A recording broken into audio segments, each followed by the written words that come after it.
How did an elaborate copy of FDR's home that made even the federal government nervous make it to a public park in Stratford, Connecticut? The answer is quite the story. Oh yes, there is history here. But first, let's set the scene. The park in question is Boothe Park in Stratford, Connecticut, which is just off the Merritt Parkway. Its owners were David and Stephen Boothe, a quirky entrepreneurial duo who grew up on the land. They consider their longtime home to be the oldest homestead in America, since it lies on the foundation of a home dating back to 1663. This is something the FDR house ironically ties into, which we'll get into in a bit. The Boothe brothers built their wealth in agriculture, real estate, and insurance, pouring much of it into their estate, and they loved collecting.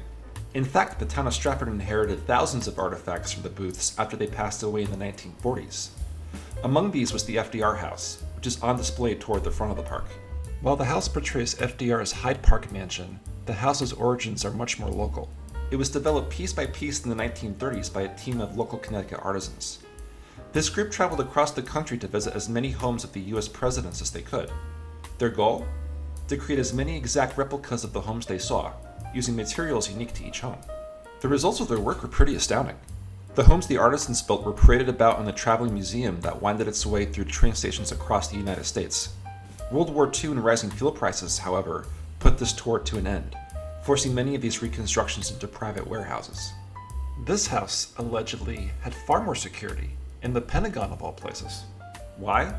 The replica so accurately depicted FDR's home that it could have posed security problems if it fell into the wrong hands.